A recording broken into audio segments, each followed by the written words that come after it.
सुप्रभात दोस्तों। मैं बेंगलोर से डॉक्टर इंदु झुंझुनवाला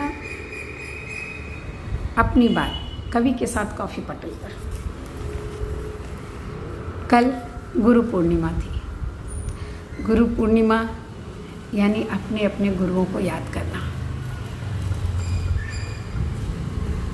अपनी बात कहूँ उसके पहले कबीर दास जी ने गुरु के बारे में थोड़ी कड़वी थोड़ी मीठी बहुत सुंदर बातें कही हैं। तो पहले उनकी एक बात कर लेते हैं। कबीर दास जी ने गुरु की महिमा इस तरह से बताई कि गुरु गोविंद तो एक है, गुरु गोविंद तो एक है, दूजा यहू आकार, आपा मेट जीवत मरे तो पावे करतार। तो इसमें गुरु की महिमा कबीर दास जी ने उसे भगवान ही बना दिया कि गुरु गोविंद दोनों एक ही हैं। लेकिन जब आप अपना अहंकार मिटाते हो, अपने अहंकार मिटता है तो गुरु हमें मिलता है, तो ईश्वर हमें मिलता है। एक अर्थ ये होता है, एक अर्थ ये बनता है कि जब गुरु जो कि साकार रूप है, जब उसका आकार मिटता है तब वो और भगवान दोनों एक ही रूप हो जाते हैं। तो इस तरह से गुरु की महिमा इतनी ज़्यादा हर संत पुरुष ने गाई है। और वास्तव में जीवन में गुरु ना हो तो कैसे आगे बढ़ा जाए। बच्चे का गुरु उसके माता पिता। जब हम शिक्षा लेने विद्यालय में जाते हैं तो हमारे शिक्षक हमारे गुरु होते हैं। और जब हम जीवन की पाठशाला में उतरते हैं, अपना कदम रखते हैं इस जीवन में, तब प्रकृति का हर कण, हमारा हर साथी, हमारा हर दुश्मन भी हमारा गुरु बन जाता है। क्योंकि दोस्त से ज़्यादा दुश्मन सिखा जाते हैं।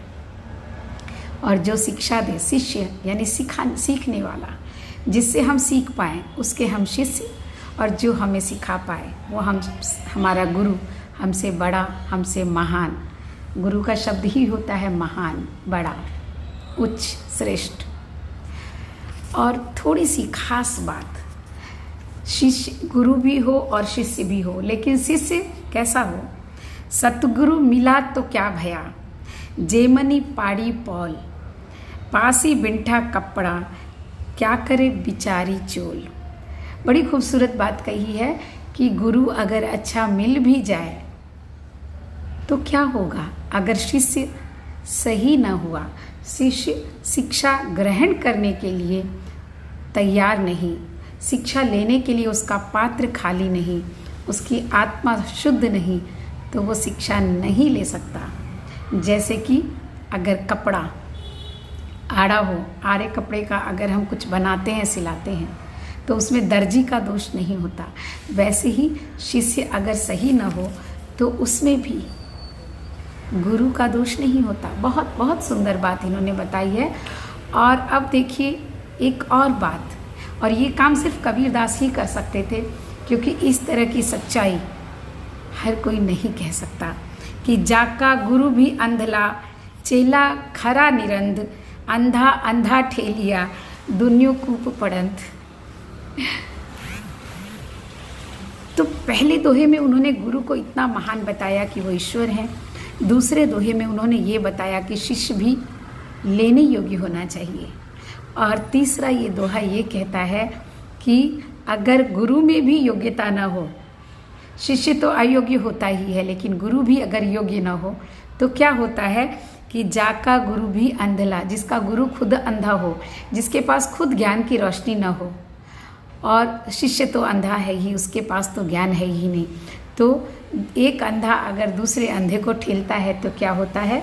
दोनों ही कुएं में जाकर गिरते हैं, दोनों ही अज्ञान रूपी कुएं में जाकर के समा जाते हैं। तो ये तीन अलग अलग बातें हैं गुरु की। और इसलिए ये गुरु पूर्णिमा बहुत कुछ सोचने और समझने पर भी मजबूर करती है कि हम वास्तव में जीवन में किसको गुरु बना रहे हैं और किस तरह का गुरु बना रहे हैं। ये भी एक बहुत ध्यान देने की बात है। हो सकता है आज मैं आपका 2 मिनट ज़्यादा ले लूँगी। गुरु 3 तरह के होते हैं मेरी दृष्टि में। एक वो गुरु जो पाठशाला में हमें शिक्षा देता है, जिसको हम कहते हैं किताबी शिक्षा या सिद्धांतों की बात जो करता है, और दूसरा गुरु जो हमें जीवन की शिक्षा देता है, जैसे माता पिता, और जब बड़े होने पर हम जीवन में उतरते हैं, समाज में उतरते हैं, तो व्यवहार की शिक्षा। तो दूसरा गुरु होता है जो व्यवहारिक शिक्षा देता है।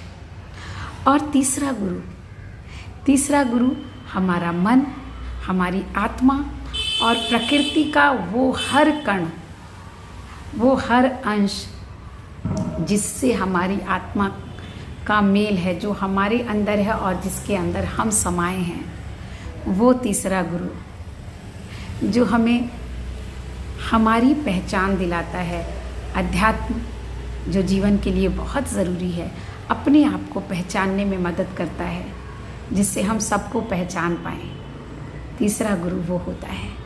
तो आज मैं इस तीनों गुरुओं को, जिनसे मैंने शिक्षा प्राप्त की, सिद्धांत की शिक्षा प्राप्त की, जिनसे मैंने व्यवहार की शिक्षा प्राप्त की, और जिनसे मैं अध्यात्म की शिक्षा प्राप्त कर रही हूँ, उन सभी गुरुओं को मेरा शत शत वंदन, शत शत नमस्कार। आप सब जो मुझे सुन रहे हैं, वे भी सब के सब मेरे गुरु हैं, क्योंकि आप सब कुछ अपनी प्रतिक्रियाओं द्वारा, कुछ अपने मैसेज द्वारा और कुछ सुनकर उसके बारे में विचार करते हैं। भले ही मुझे प्रतिक्रिया समय पर नहीं दे पाते, आगे पीछे देते हैं, वे सारे के सारे मेरे गुरु हैं, सारे के सारे मुझे आगे बढ़ना सिखाते हैं। तो आप सबका भी शत शत वंदन। और आज अभी जो मुझे सुन रहे हैं, देवेंद्र कुमार जी, वसंत श्रीवास्तव जी, आपका हार्दिक आभार और अभिनंदन। जय हिंद, जय भारत और जय गुरु, जय सद्गुरु। धन्यवाद।